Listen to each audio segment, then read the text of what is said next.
오늘은 예수의 피를 힘입어라는 제목으로 하나님의 말씀을 전하려 합니다. 요즘 봄철이 되면서 결혼하는 커플들이 참 많습니다. 결혼한 청년들은 저에게 인사를 하러 오는 경우가 많습니다. 그래서 얘기를 나누다 보면 확실히 코로나 이전과 이 코로나를 통해서 결혼의 형식이 참 많이 바뀌고 있구나를 알 수 있습니다. 아무래도 이제 하객들의 숫자가 이렇게 정해지다 보니까 많은 사람을 초대할 수 없으니까 청첩장을 주는 것도 달라지고 피로연도 좀 달라지고 신혼여행도 많이 달라지고 있습니다. 그러다 보니까 가족끼리 이제 조촐하게 좀 예식을 조용히 치르는 커플들도 좀 늘어나고 있는 추세인 것 같습니다. 그러면서 저는 그런 생각을 해보게 됐습니다. 결혼식을 통해서 형식이 어디까지 바뀔 수 있을까? 물론 너무 불필요한 형식은 이참에 싹 없어지면 좋겠습니다. 하지만 맨 처음에 하나님께서 결혼의 제도를 하나님이 만드셨는데 하와를 만드시고 아담에게 이끄실 때 어떤 말을 해주시면서 어떤 의미를 전달해 주려고 노력하셨을까? 그것은 결혼 예식 때 잘 드러나야 되지 않습니까? 그런 것들은 다른 사람이 구차하다 없애라고 말해도 오히려 신랑 신부가 좀 고수하면서 지켜야 되지 않겠습니까? 오늘 유월절에 대한 말씀인데요, 유월절도 비슷하게 접근해 볼 수 있습니다. 바리새인들처럼 유월절을 옛날 방식 그대로 문자 그대로 지켜야 된다라고 고집하는 것도 문제가 되죠. 하지만 유월절 목사님 그 구약에 나오는 거 아닙니까? 예수님 이후로 이거 다 필요 없는 것 아닙니까? 이렇게 무식한 말을 하거나 이렇게 무지하면 유월절을 만드신 하나님의 의도를 우리가 놓친 채 살 수밖에 없는 것입니다. 그래서 오늘은 유월절을 오늘 내게 어떻게 적용해야 되는지에 대해서 함께 하나님의 말씀을 전하려고 합니다. 오늘 읽은 본문에는 유월절을 어떤 형식으로 지키는지 간단하게 소개하고 있습니다. 오늘 21절 말씀 같이 읽어봅시다. 모세가 이스라엘 모든 장로를 불러서 그들에게 이르되 너희는 나가서 너희의 가족대로 어린 양을 택하여 유월절 양으로 잡고, 유월절의 가장 중요한 건 그들이 자신의 가족의 규모에 맞춰서 어린 양을 직접 잡는 겁니다. 어디 뭐 정육점 이런 데서 먹이저기 딱 이렇게 손질해서 편하게 해주는 게 아닙니다. 직접 가족들이 그 일들을 해야 되는 것입니다. 그리고 22절은 이렇게 말합니다. 우슬초 묶음을 가져다가 그릇에 담은 피에 적셔서 그 피를 문 인방과 좌우 설주에 뿌리고 아침까지 한 사람도 자기 집 문 밖에 나가지 말라. 제가 같이 읽자고 하지 않아도 같이 읽는 게 좋습니다. 정년부 시간에는 계속 말씀을 같이 읽읍시다. 네, 두 번째는 어린 양의 피를 우슬초 묶음에 적셔서 문 인방과 좌우 설주에 뿌리라고 합니다. 아마도 이 사건이 마지막 10번째 장자의 죽음 앞에 나오는 규례인데, 앞에는 9가지 재앙의 사건이 없었다면 저 같아도 이거 쉽지 않을 것 같습니다. 아니, 양의 피를 바른다고 이게 안 죽는 게 말이 돼? 가진 핑계를 들어서 그리고 피 냄새 나잖아, 주변 사람들이 볼 때 우리 집인데 가진 이유를 들 수 있겠죠. 그런데 아마 앞에 9가지 사건을 통해서 하나님이 한다면 한다, 그리고 모세가 시킨 대로 해야 그 재앙을 겪지 않는다, 이런 경외함이 생겼기 때문에 이들은 이 말씀을 마음에 담고서 제대로 실천했을 것입니다. 조금 살짝 바르면 혹시라도 죽음의 사자가 깜빡 잊고 들어올 수 있으니까 아마 듬뿍 적셔서 발랐을 것입니다. 그리고 마지막으로 가장 중요한 것은 문 밖으로 절대 나가지 말라고 하는 것입니다. 23절입니다. 여호와께서 애굽 사람들에게 재앙을 내리려고 지나가실 때에 문 인망과 좌우 문설주의 피를 보시면 여호와께서 그 문을 넘으시고 멸하는 자에게 너희 집에 들어가서 너희를 치지 못하게 하실 것입니다. 네, 여호와의 사자가 사람들을 치는 중요한 기준은 이 집이 이스라엘 사람들이 사는 집인가 이집트인이 사는 집인가 혈통이 중요하지 않습니다. 여호와의 사자가 이 집을 치는 기준은 이 집에 사는 사람이 한 주 동안 선을 행했는가 구제를 행했는가 중요하지 않다는 것입니다. 문 인방과 좌우 설치 피를 발랐는가 이 한 가지를 보시기 때문에 그리고 그 집 문 밖을 나가지 않아야 되기 때문에 이것을 그대로 지키고 그 말씀을 믿고 집 안에 거하는 것이 중요하다는 것입니다. 여러분, 그러면 이렇게 질문해 볼 수 있죠. 여러분, 하나님은 왜 굳이 이런 번거로운 규례를 만드셨을까요? 여러분, 하나님이 능력이 많으셔서 이런 번거로운 규례를 하지 않으셔도 사람들을 구원할 수 있는 분 아닙니까? 그런데 불구하고 이 번거로운 규례를 만드셨다면 분명히 하나님이 특별한 의도가 있을 것입니다. 결론적으로 말씀드리면 이렇게 유월절 규례를 만드시는 건 예수님의 십자가 사건과 관련이 깊습니다. 예수님의 예표라고 말할 수 있는 거죠. 하나님 특별한 의도가 있는 것입니다.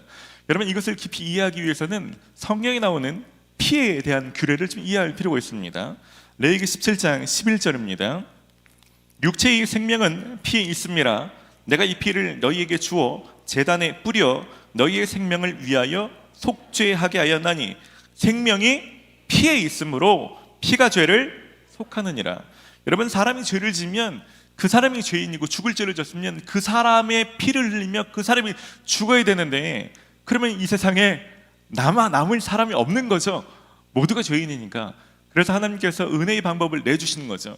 동물의 피를 대신 흘리면 그걸로 너희 피가 뿌려졌다고 생각하고 그 피로 너희 죄를 속해주겠다. 이 대속의 개념인 것입니다. 여러분, 이렇게 피가 죄를 속죄한다는 이 개념과 관련된 성경의 중요한 세 가지 사건이 있습니다. 첫 번째는 아담의 선악과 사건입니다. 이 대속이라는 개념이 첫 번째 등장한 사건입니다. 여러분, 범죄한 아담과 하와에게 하나님이 하신 가장 핵심이 무엇일까요? 땀 흘리고 수고해야 땅의 열매를 먹는다, 여자에게 해사는 고통을 더하셨다, 벌 받아라, 이겁니까? 이런 벌도 주셨지만 핵심은 그게 아닙니다. 하나님이 주신 핵심 사건은 그들에게 가죽 옷을 지어 입혔다는 것입니다. 창세기 3장 21절입니다. 여호와 하나님이 아담과 그의 아내를 위하여 가죽 옷을 지어 입히시니라. 원래대로 치면 선악과 따먹으면 정령 죽으리라, 그러면 먹자마자 꼴까닥 죽어야 정상인데 실제는 그렇지 않죠. 아담이 성경에 보면 930세까지 살았다고 합니다. 하나님께서는 동물의 피를 쏟으시고 아담을 오랫동안 살게 하신 것이죠. 여러분, 아담이 가죽옷을 입었다는 건 뭘 말합니까? 갓 잡은 동물의 가죽으로 옷을 만들었으면 아마 가죽에 피가 묻었을 수 있죠. 하나님이 세탁을 깨끗이 해준 게 아니라면, 아니면 가죽엔 피 냄새가 났을 수 있겠죠. 그러니까 그런 피 묻은 가죽 안에서 아담의 죄를 가려주고 아담을 용납해 주시는 것이 하나님이 하신 일입니다. 여기서 아담이 한 일이 있습니까? 아담이 용서받기 위해서 아담이 뭔가 이렇게 참여한 것이 있습니까? 아무것도 없습니다. 하나님 혼자 하신 일입니다. 그런데 아십니까, 여러분? 이 아담의 사건 때부터 하나님은 이 예수 그리스도의 십자가 사건을 내다보고 계시는 것입니다. 선악과를 따먹을 때 뱀에게 하신 말씀을 보십시오. 창세기 3장 15절입니다. 내가 너로 여자와 원수가 되게 하고 내 후손도 여자의 후손과 원수가 되게 하리니 여자의 후손은 내 머리를 상하게 할 것이요 너는 그의 발꿈치를 상하게 할 것이니라 하시고, 아담의 후손도 나중에 죄를 짓게 될 건데 이런 일을 해결하기 위해서 어떻게 해야 되는가? 그래서 원수의 후손을 멸하기 위해서 여자의 후손 가운데 예수 그리스도가 나게 하시고 그의 피를 쏟으시면서 인류의 죄를 속죄하신 이것을 내다보시는 것입니다. 그리고 나서 하신 일이 아까 읽었던 동물의 가죽으로 아담에게 옷을 지어 입히는 사건이 따라오는 것입니다. 중요하죠. 여러분, 피로 속죄하는 중요한 두 번째 사건이 오늘 읽은 유월절 사건입니다. 가죽옷보다는 어떤 대속의 개념, 십자가의 사건을 좀 더 구체적으로 설명해 주는 그런 본문입니다. 아까 말씀드렸죠. 여러분, 가죽옷을 지어 입힐 때는 아담이 한 게 아무것도 없습니다. 하지만 유월절 규례는 조금 다릅니다. 유월절 규례는 사람들이 믿음으로 동참해야 하는 것들이 있다는 것입니다. 방금 전에 말씀드린 것처럼 자신의 손으로 양을 잡아야 하고 문설주에 피를 발라야 하고 나가고 싶지만 급한 일이 있어도 문 안에 거해야 되는 것입니다. 그것을 믿지 못하고 나가면 하나님의 말씀 있다 할지라도 살지 못하는 것입니다. 왜 이런 일을 하셨을까요? 이 사건들은 다 나중에 십자가의 사건과 연결되는 것입니다. 여러분, 세례 요한이 예수님을 보실 때 이렇게 말했죠. 보라, 세상 죄를 지고 가는 하나님의 어린 양이로다. 여러분, 예수님을 어린 양으로 표현하고 유월절에 어린 양을 잡으라고 하는 것은 연관되는 것입니다. 예수님이 예수님이 잡히신 날이 유월절에 어린 양을 잡는 날이고, 예수님이 잡히신 방법이, 죽으신 방법이 어린 양을 잡아 죽이는 방법과 동일한 것입니다. 다시 말하면 왜 이런 번거로운 규례를 하셨을까? 나중에 십자가 사건이 일어났을 때 이것이 하나님이 행하신 방법인 것을 이해할 수 있도록 성경 곳곳에 하나님 힌트를 주는 것입니다. 이런 관점에서 십자가의 사건을 보면 하나님 아버지 마음을 조금 더 깊이 이해할 수 있습니다. 여러분, 맨 처음에 아담이 죄를 지었을 때 하나님 마음이 얼마나 아프셨겠습니까? 하나님이 그 아담의 자녀들 때 계속해서 뭔가 하나님을 경험할 수 있도록 좀 더 계시하시고 하나님의 성품을 알 수 있도록 많이 노력하셨죠. 특별히 아브라함과 이삭과 야곱 가운데. 그런데 아브라함, 이삭, 야곱의 자손들도 애굽에 갔을 때 똑같이 우상 숭배하고 똑같이 음란히 행할 때 하나님의 마음은 얼마나 아팠겠습니까? 그런데요, 지금을 살고 있는 하나님 백성들도 마찬가지죠. 이미 십자가의 사건은 벌어졌는데 어쩌면 우리들을 보시면 하나님의 자녀로서 모든 권세를 주셨는데도 불구하고 여전히 죄의 종으로, 이집트 백성들이 이집트의 종으로 사는 것처럼 죄의 종으로 매어 사는 것을 보시면 얼마나 안타깝겠습니까? 여러분, 요한복음 8장 34절은 이렇게 말합니다. 예수께서 대답하시되 진실로 진실로 너희에게 이르노니 죄를 범하는 자마다 죄의 종이라. 죄를 지었기 때문에 죄에 끌려다니는 거죠. 사단이 참소해도 할 말이 없고, 사단이 정죄해도 그 죄의 법칙에서 절대로 벗어날 수 없는 것입니다. 그러니 계속해서 두려움과 걱정과 염려와 묶임과 사단의 참석, 속임 속에서 평생을 매어서 살아가는 것입니다. 여러분, 당신이 지은 당신의 백성이 이런 삶을 살고 있는 것을 보시면 얼마나 안타깝겠습니까? 하나님께서 그래서 이 문제를 해결해 주기를 원하시는 것입니다. 그런데 아까는 어떻게 해결한다고요? 동물의 피로써 속죄하는 것입니다. 그럼 누군가는 그렇게 물을 수 있죠. 하나님, 이게 가치가 맞지 않지 않습니까? 여러분, 사람의 죄를 동물의 피로 해결한다는 건 이거는 이 레벨이 맞지 않지 않습니까? 이렇게 따질 수 있지 않습니까? 그래서 이 문제를 완벽하게 해결하기 위해서 하나님께서는 차원이 다른 가치 있는 예수님의 피로 이 일을 해결하시는 것입니다. 이건 이런 거예요. 여러분, 가끔 조류독감 이런 거 발생해서 닭을 폐사시킬 때가 있잖아요. 뭐 어떤 양계장 농가에서 몇십만 마리가 뭐 강제로 죽었느니 뭐 이런 얘기할 때 양계장 주인이 얼마나 속상할까요? 근데 생각해 보십시오.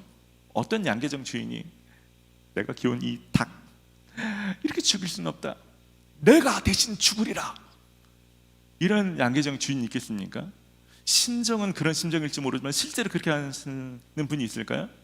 이 닭이 아무리 중요하다 한들 닭 수백만, 수천만 마리하고 이 어떤 생명과 사람 한 명의 생명을 바꿀 수 있습니까?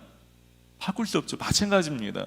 여러분, 죄인, 이 인류의 죄를 합한다 할지라도 창조주 하나님의 생명과 맞바꿀 수 있습니까? 바꿀 수 없는 것입니다. 그런데 그렇게 말도 안 되는 자신의 아들의 피를 다 쏟으시면서 어떻게 보면 인류의 죄를 해결하기 위한 필요 이상의 값을 지불하시는 거죠. 완벽하게 이 일들을 지불하기 위해서 아들의 피를 쏟으시는 것입니다. 이건 여러분들이 인정하든지 인정하지 않든지 이 사건은 이미 일어난 것입니다. 여러분들이 믿든 믿지 않든 상관없습니다. 이미 일어났습니다. 근데 문제는 뭡니까? 일어났는데도 불구하고 이것을 누리는 사람이 있고 이 일들을 누리지 못하고 여전히 종으로 살아가는 사람이 있다는 것입니다. 이런 거죠. 여러분이 사채를 끌어다 썼다고 하십시다. 그래서 사채업자한테 계속 시달리는 거야. 매일같이 전화오고 막 찾아오고 뭐 너 죽여 살려 막 계속 이런 시달림을 계속 받는다고 하십시오. 여러분, 살 수 있겠습니까? 내 부모님이 너무나 딱해서 이 일들을 해결해 주기 위해서 집을 파는 거죠. 자동차를 팔고 은퇴자금을 다 쏟아부어서 일을 해결해 주는 것입니다. 근데 이렇게 해결됐는데도 불구하고 자녀가 이게 해결된 것도 모르고 계속해서 전화가 올 때마다 불안에 떨고 있고, 뭐 길을 가다가 누가 올까 두려워하고 경찰차만 보면 떨고 있고, 여러분 이렇게 살고 있다면 그 부모님이 얼마나 안타깝겠습니까? 마치 이런 겁니다. 하나님이 당신의 아들로 이 문제를 해결하셨고 지불하셨는데 불구하고 이를 믿지 못해서 아니면 이 일에 무지해서 여전히 죄의 종으로 살아가고 있는 것입니다.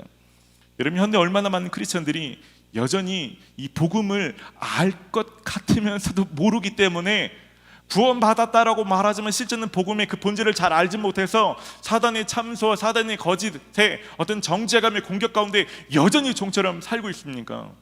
교회 왔는데도 불구하고 기도를 하는데도 불구하고 예배를 하는데도 불구하고 여전히 그 일들에서 자신이 연약함이 해결되지 않으면, 음란함이 해결되지 않으면, 죄의 문제가 해결되지 않으면 그 일들이 드러날까 두려워서 사단이 그런 생각을 넣어줄 때마다 벌벌 떠는 거죠. 그래서 승리하면서 사는 것이 아니라 마치 여전히 이집트의 종처럼 죄의 종으로 살고 있는 것입니다. 왜 그런 일이 벌어집니까? 여러분 오늘 말씀에서 중요한 한 가지를 가르쳐 줍니다. 그것은 너희 자손 대대로 이것을 기념하라는 것입니다. 근데 이스라엘 백성들은 이 일들을 하지 않았습니다.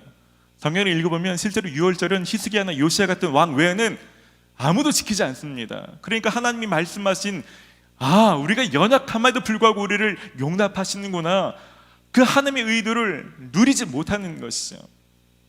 현대 크리스천들도 마찬가지죠. 지금은 어린 양을 잡아서 피를 바르는 일들은 하지 않잖아요. 그렇죠? 성찬식의 의미가 그런 거죠. 어린 양이 피를 바르진 않지만 이것이 예수님의 피입니다. 저는 예수님 피를 의지합니다.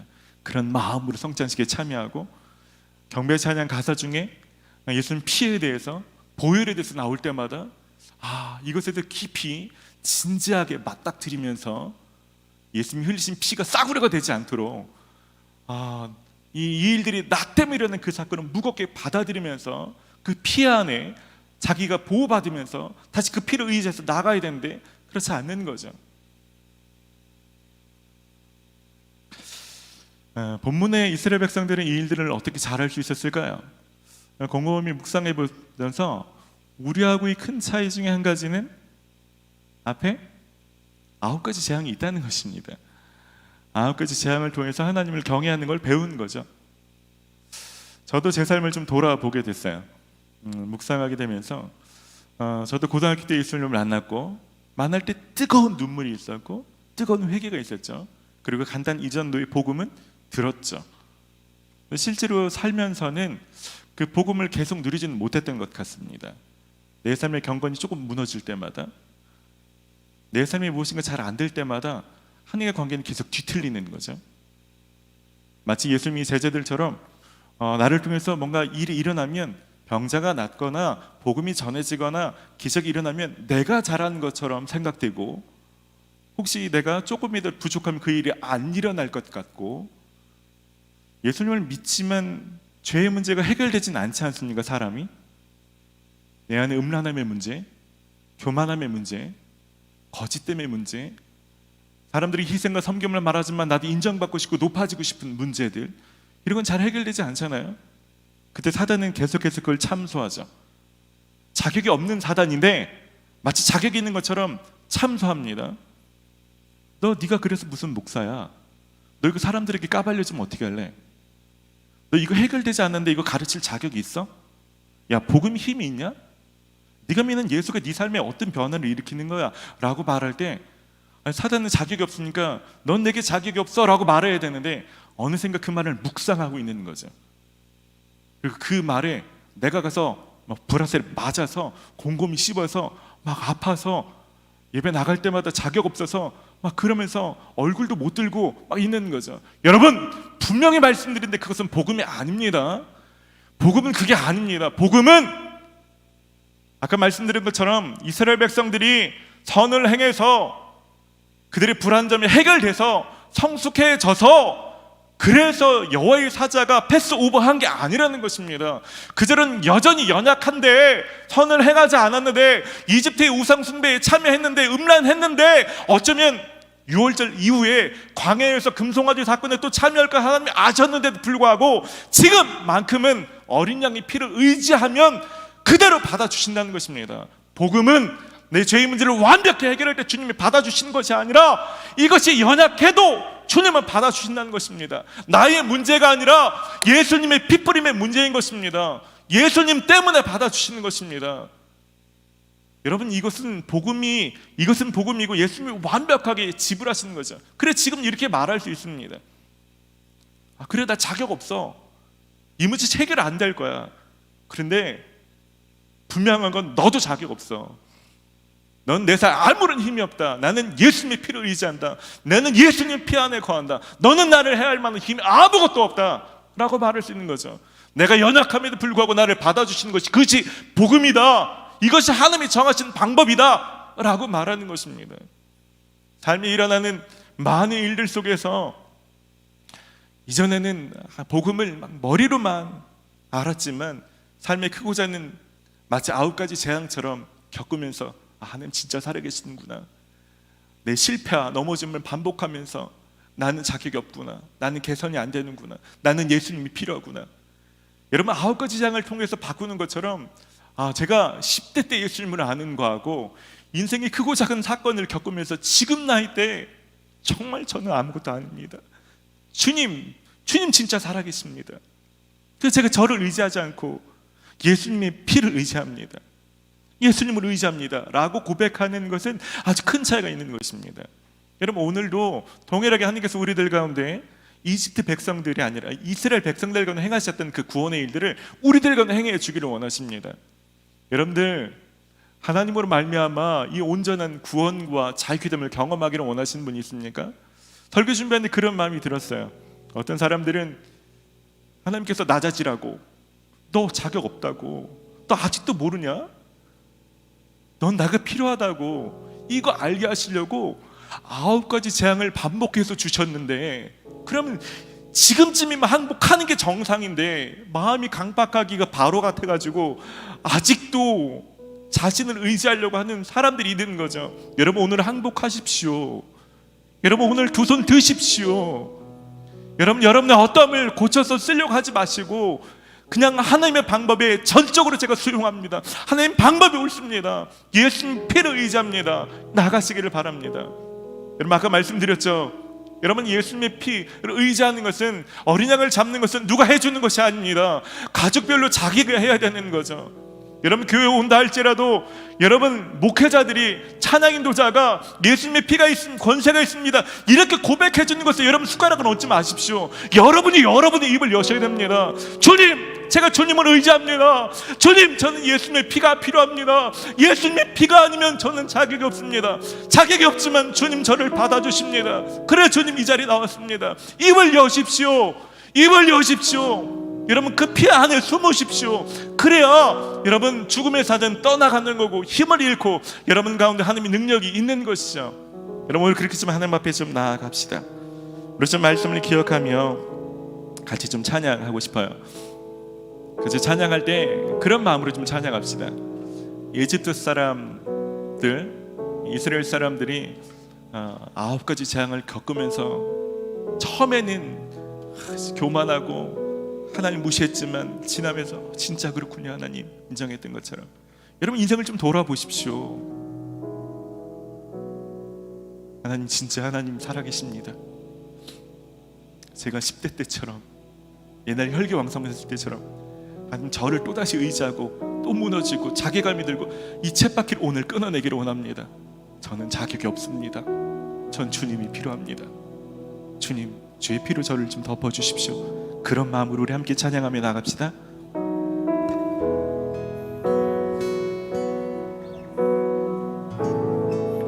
주의 보좌로 나아갈 때에, 주의 보좌로 나아갈 때 어떻게 나가야 할까? 나를 구원한 주의 십자가, 그것을 믿으며 가네. 주의 보좌로, 주의 보좌로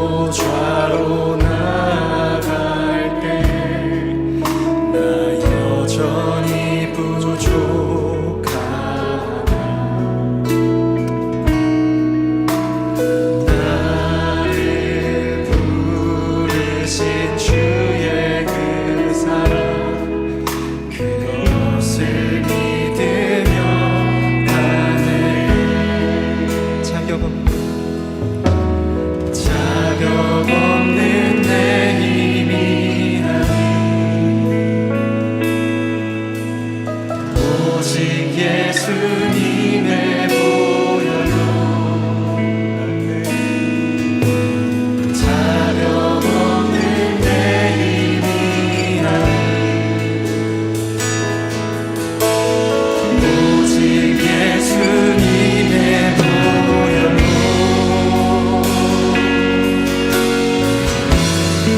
십자가의 보혈 십자가의 보혈 완전하신 사랑 힘입어 나갑니다.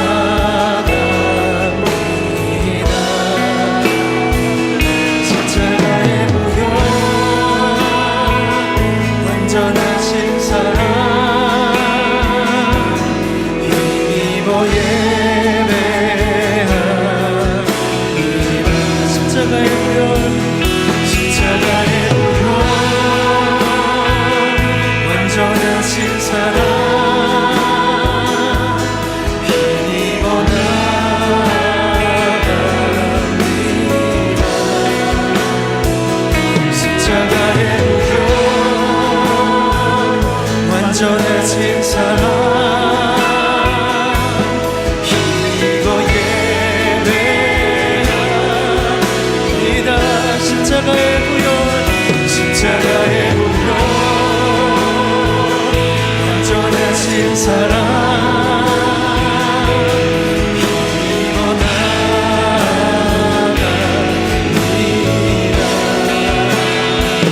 십자가의 보혈 완전하신 사랑 힘입어 예배합니다. 우리 한 번 더 고백합시다. 십자가의 보혈 십자가의 보혈 주님 이 시간 그 보혈로 우리를 덮어주시옵소서. 십자가의 누가 어떤 이에게 보기는 미련한 것처럼 보일지라도 하는 그 복음을 믿는 자들에게 구원을 주시는 하나님의 능력입니다. 하나님 그 피로 우리를 덮어주시옵소서. 하나님 우리 머리부터 발끝까지 주의 보혈로 덮어주시옵소서. 주님 그 피로 우리를 덮어주시옵소서. 주님 덮어주시옵소서.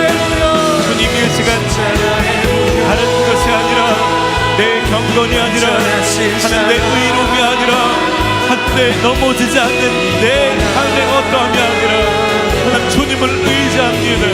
주님을 의지합니다. 나는 평생 자격이 없고 평생 연약할 것이니 평생 불안정하지만 주님을 의지합니다. 주님을 의지합니다. 우리 찬양을 좀 기억하며 합심으로 좀 적용하며 좀 같이 기도합시다. 이 시간 기도할 때 좀 그렇게 기도합시다. 하나님 내가 나를 의지하는 것이 아니라 예수님의 피를 의지해서 사는 그런 사람 되기를 소원합니다. 그리고 여러분 이 시간 기도하실 때 예수의 피를 의지해서 선포하십시오. 예수의 이름으로 명한다. 예수의 피의 권세 있는 이름으로 명한다. 너는 나에게 아무 힘이 없다. 넌 내게 어떤 영향력도 미칠 수 없다. 모든 무게를 들고 떠나갈지어다. 여러분 예수님의 피에 권세가 있습니다.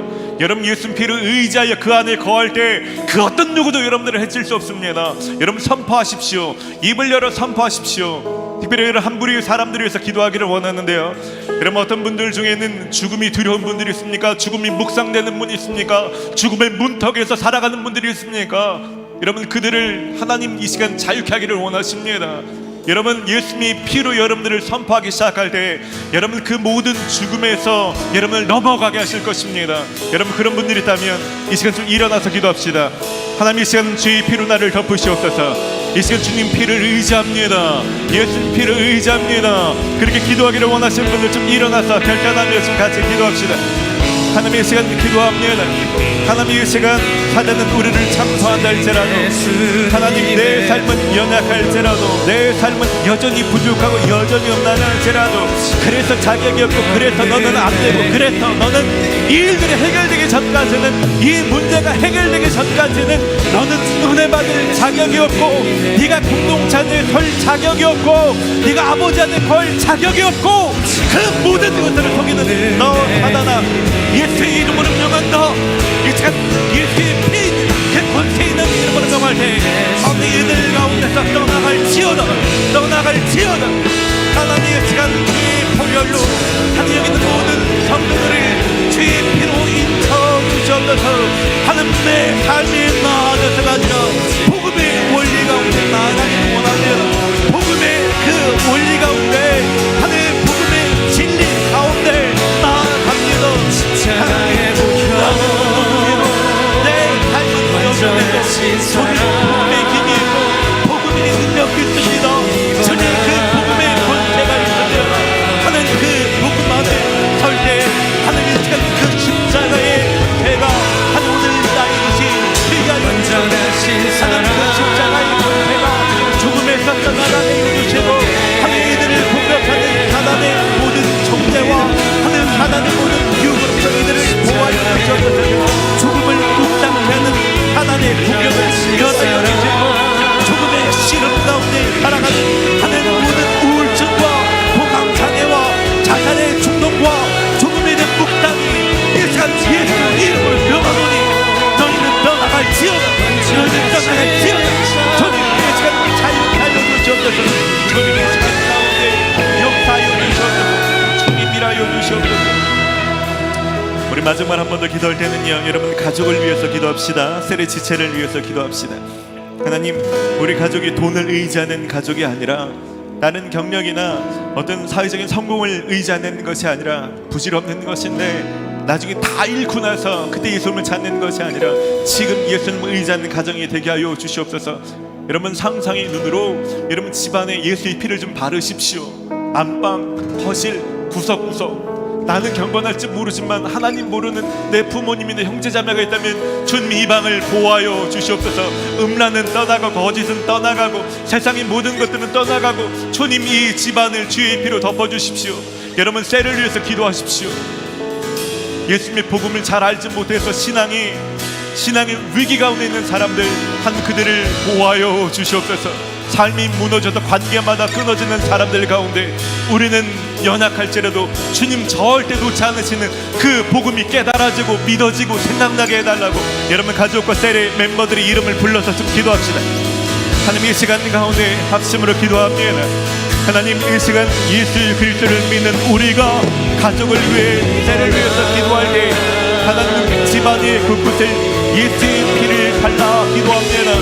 하나님 나는 자의 우상 숭배와 음란의 죄와 하나님 물질을 숭배하는 이 집안 가운데 하나님 그 모든 것들을 다 버리고 예수님이 다스리시는 집안 되기를 원합니다. 예수님을 의지하는 집안 되기를 원하고 나 홀로 예수님을 의지하는 한 그런 크리스천이 아니라 나의 부모님이 예수님의 피를 의지하고 나의 형제와 자매가 예수님의 피로 솟는 자가 되게 하여 주시고 하는 그 피를 의지하여 믿음 생활하는 가족이 되게 하여 주시옵소서. 다른 것으로 자랑하는 것이 아니라 우리가 어린 양 대신 예수님으로 말미암아 자라난 것이 우리 가족의 기쁨이 되게 하여 주시고 하는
길이 없습니다. 우리 방법으로는 우리 죄를 해결할 아무런 방법이 없습니다. 그것을 아시기에 하나님의 아들 예수님의 피를 쏟으시며 우리를 구원하신 그 은혜를 생각할 때마다 감사를 드립니다. 하나님, 혹시라도 한때 잘 살았다가 경건이 무너지고 다시 음란해지고 다시 사람들이 알지 못하는 은밀한 죄 가운데 들어가는 곳으로 사단의 참소와 정죄감 가운데 시달리는 사람이라면 복음의 진리를 다시 깨닫게 하여 주시옵소서. 그럼에도 불구하고 우리가 예수의 피를 의지한다면 우리를 여전히 자녀로 삼아주시고 우리가 역사하시는 그 복음의 진리를 하나님 더 깊이 누리게 하여 주시옵소서. 혹시라도 하나님 우리 마음을 많이 낮추셨는데 우리가 더 하나님을 의지하게 몰아가시는데 아직 버티고 있는 사람이 있다면, 아직도 자신의 어떠함으로 해결하기를 원하는 사람이 있다면 하나님 이 시간 항복하기를 원합니다. 완전히 항복하고 하나님 예수님만 의지하는, 하나님 말씀에 전적으로 순종하는 그 삶으로 들어가기를 원합니다. 주님 이 시간 역사하여 주시옵소서. 하나님 이 한 주간 예수님의 피를 의지하여 선포하기 시작할 때 하나님 오랫동안 내가 씨름하다 해결되지 않았던 일들 가운데 승리의 역사가 있게 하여 주시옵소서. 하나님 나도 모르는 사이에 사단이 끊임없이 속이며 거짓말하며 내 마음과 생각 가운데 떠오르게 했던 우울함과 불안함과 걱정과 염려와 한 그로 인한 증상들이 예수의 이름으로 예수의 피를 의지하여 선포하기 시작할 때 사라지게 하여 주시옵소서. 자유케 되게 하여 주시옵소서. 치료되게 하여 주시옵소서. 한 죽음을 묵상하게 됐던 사람이 있다면 하나님 죽음의 사자가 떠나가게 하여 주시옵소서. 그 어떤 것도 우리를 해칠 수 없는 것을 이제 완전히 믿게 하여 주시옵소서. 그 복음이 진리 가운데 이 한 주간 살아갈 수 있도록 주님 역사하여 주시옵소서.